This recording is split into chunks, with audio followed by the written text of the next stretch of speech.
C'est depuis hier que nous sommes en alerte et en urgence après les pluies diluviennes de Kinshasa qui ont créé des dégâts beaucoup plus dans la partie ouest de la ville où déjà avec les 18 têtes d'érosion qui étaient déjà prises en charge, nous avons connu des dégâts assez importants au niveau de la nationale numéro 1, mais aussi des glissements de terrain qui ont emporté certaines maisons et qui ont causé aussi des dégâts en vies humaines qui ont été enregistrés avec un bon nombre de blessés. Nous avons hier malheureusement enregistré 22 cas de décès, 46 personnes hospitalisées prises en charge et des familles aussi qu'on a recueillies dans un centre au niveau de Kimwenza où il y a 75 familles qui s'y retrouvent déjà depuis hier.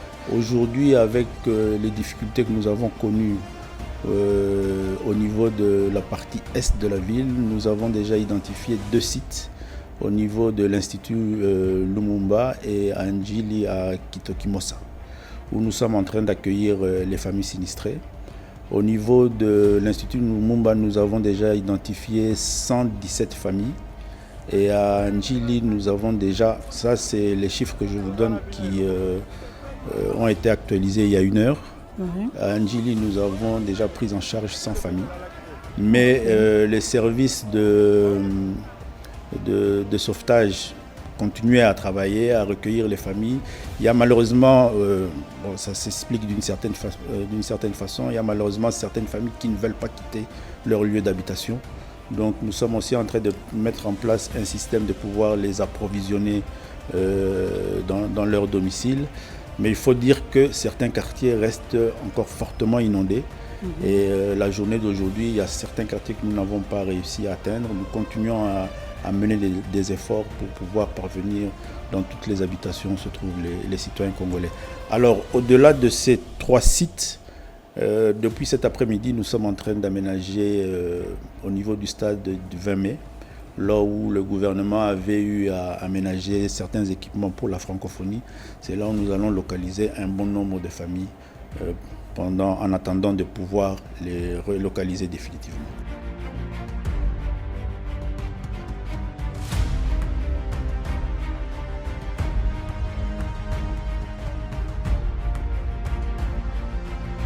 Le gouvernement est pleinement engagé à pouvoir résoudre toutes ces difficultés. C'est une pluie, c'est une catastrophe naturelle qui nous a tous surpris de cette manière avec une pluviosité énorme.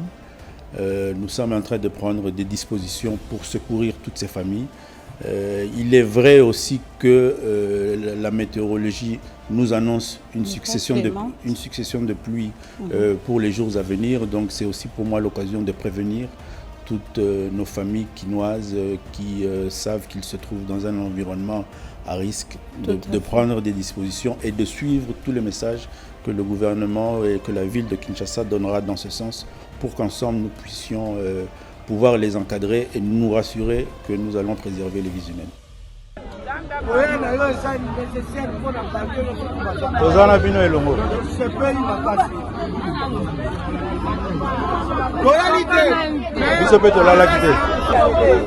Merci.